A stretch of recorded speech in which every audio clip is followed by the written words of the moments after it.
Yeah, you pivot, turn your feet 90 degrees, you get down or get up, so bend those knees, swing your hips up and to the right, arms out wide, you're about to take flight. Yeah, you pivot, turn your feet.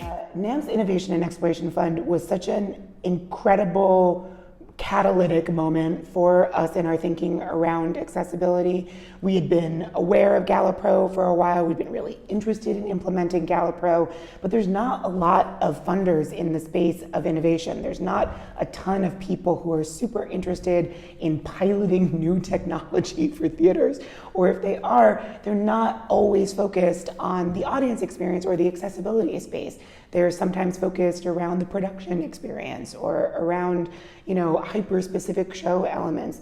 And I cannot overstate, without this funding, we really would not have been able to take this big leap this last summer to explore this. And so we started making changes a number of years ago.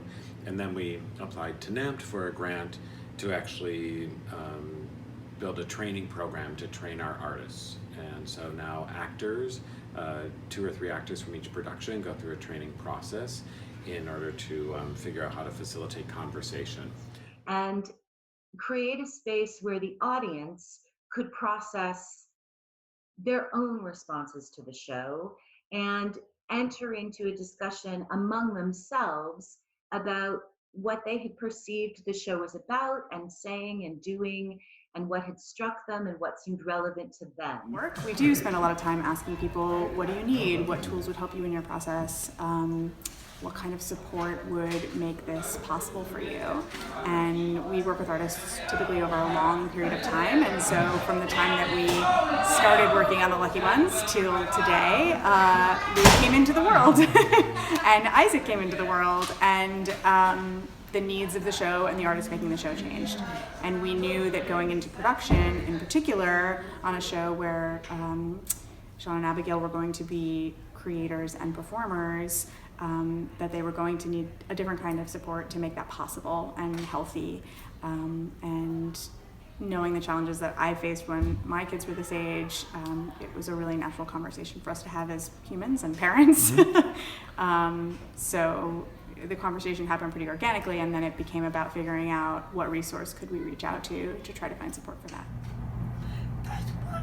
That's why I do what I do. I want the deaf community to know that they don't have to speak. Because honestly, in the past, whenever you saw someone who was successful, we were told that you would have to speak to be successful.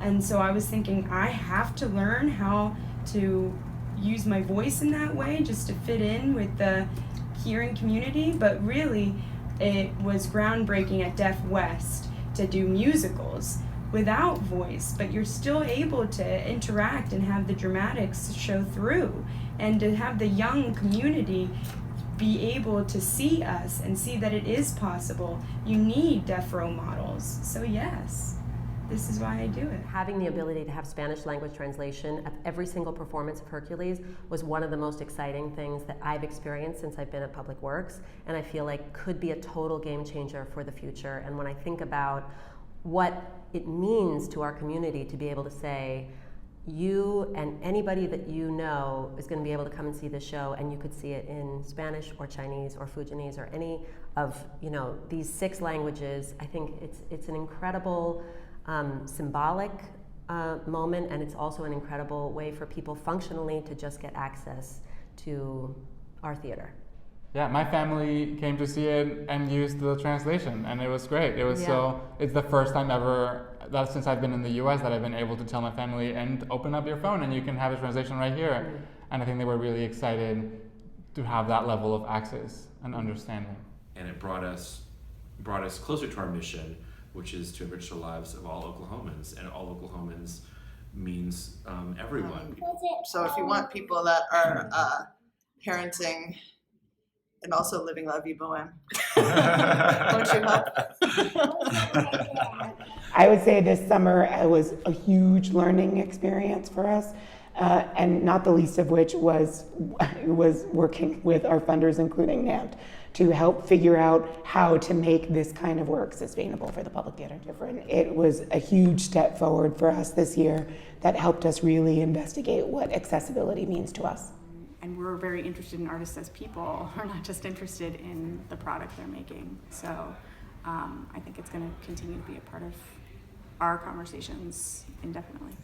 So just a few changes we found really impactful.